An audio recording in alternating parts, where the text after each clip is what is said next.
Hello, everyone. Welcome to another episode of Beyond the Closet Door podcast. For those of you who do not know me, shame on you. I'm Jorge Dahv, and I am a Master Certified Life Coach.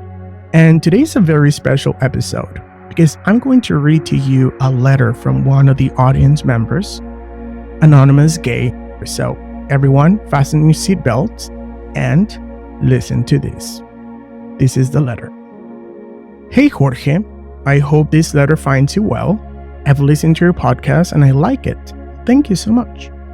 That gave me courage to write to you. I'm writing to you with a heavy heart, burdened by a secret I have carried for far too long. I am a 28-year-old man living in a world that does not accept me for who I am.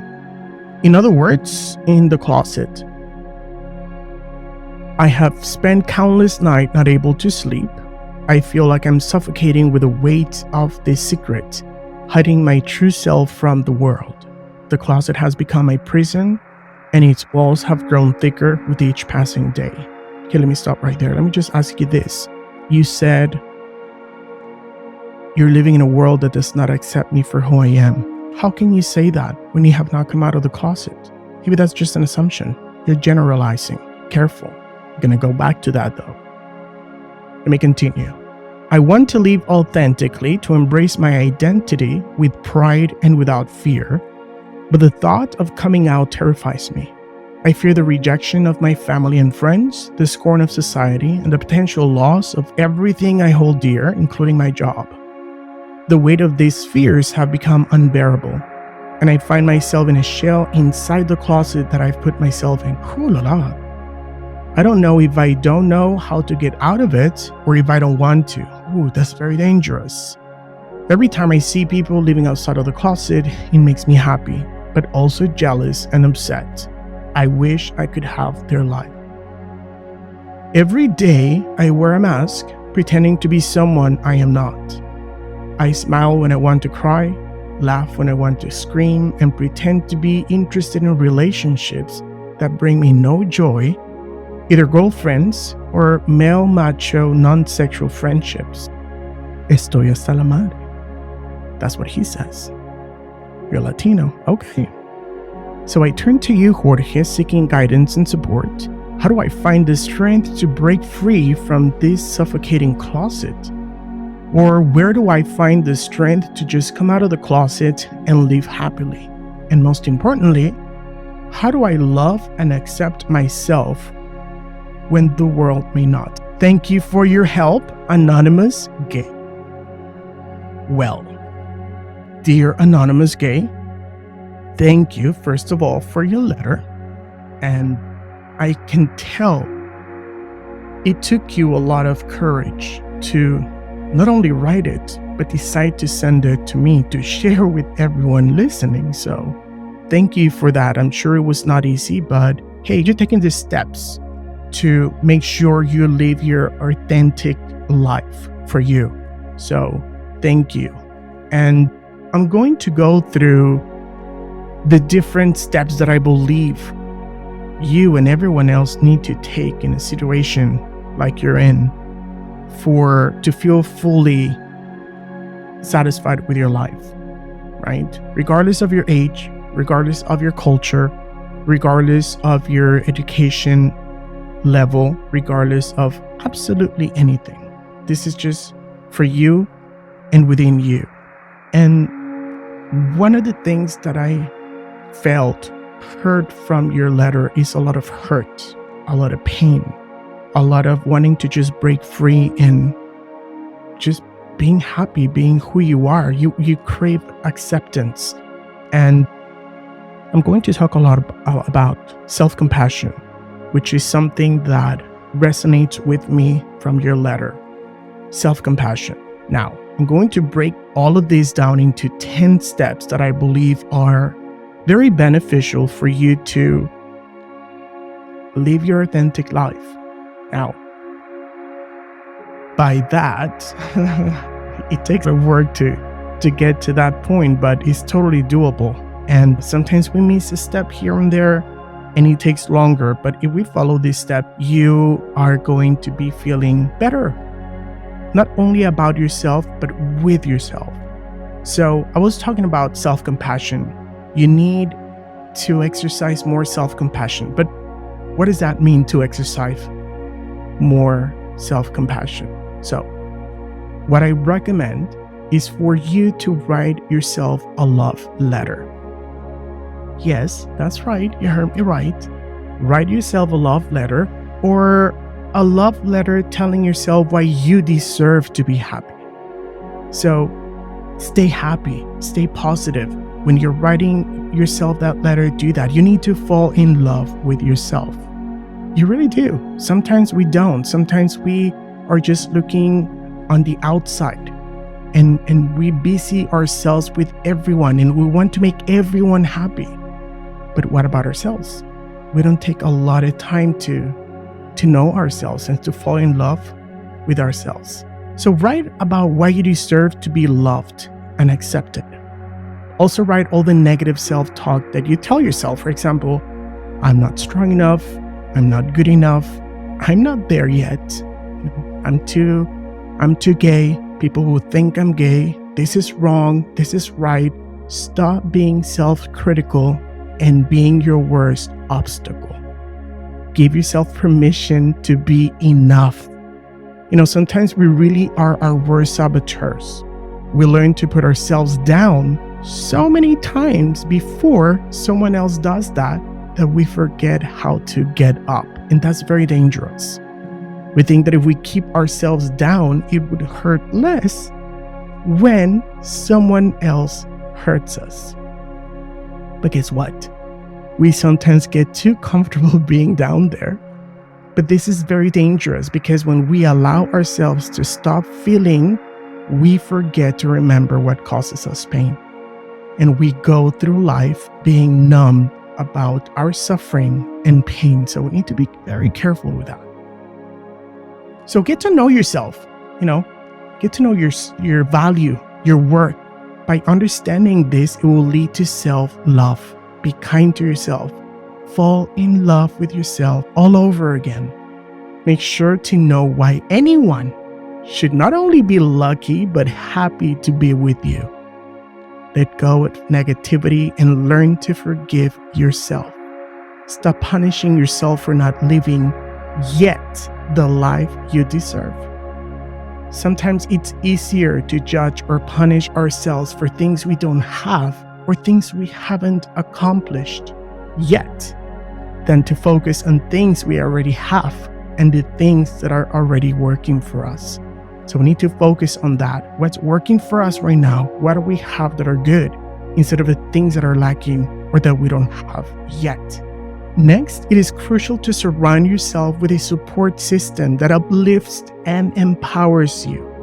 Seek out individuals who will celebrate your authentic self, whether it be a close friend, family member, or LGBTQ+ support groups.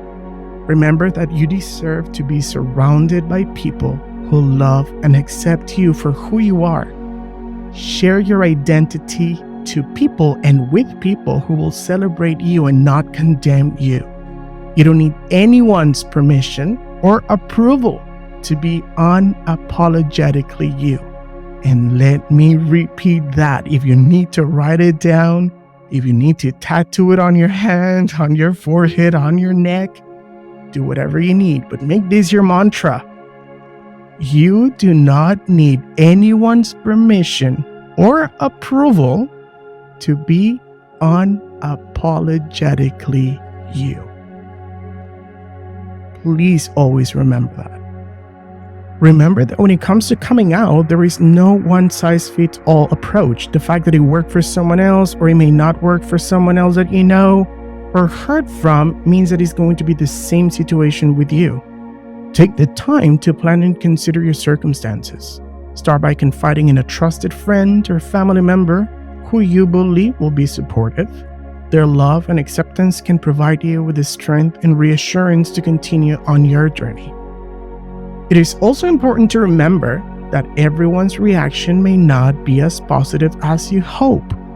Okay? Some people may struggle to understand or accept your truth. but it's crucial to stay true to yourself. Surround yourselves with those who embrace you wholeheartedly and gradually distance, or maybe not gradually, just rip the band-aid off. Distance yourself from toxic relationships that hinder your growth. Now, this is very important. When you start these conversations, maybe they won't understand because they don't know. They can't accept or understand something they may not know. So inform them, educate them, talk to them. If after they are informed, their stance is still saying, no, I won't accept you, then you'll know how to move forward. Throughout this process, please make sure to prioritize self-care. Engage in activities that bring you joy and nourish your soul. Seek therapy, counseling, coaching if needed, as a professional can help provide invaluable guidance and support during this transformative period. Now, for those of you who do not know, and for you too, of course, I am available for coaching. All you need to do is send me a message and we can schedule something. So you're not alone. You're not alone in this journey. You're not alone in this process, okay? Lastly, remember that coming out is not a one-time event, but a lifelong process of self-discovery and growth. Embrace the journey, celebrate your victories, and learn from the challenges you encounter. You are embarking in a path toward personal liberation, and I have faith in your ability to create a life filled with love, authenticity, and happiness. Remember that life is a journey, not a destination, so live your life as happy as you can and ask yourself this question. On your deathbed, do you want to receive a winning medal or a participation ribbon for your life's journey? What do you want? You have the choice. It's all up to you. So, let me go ahead and break all of this down into actual specific steps. 10 steps. First step, know yourself. Who are you as this new identity of gay?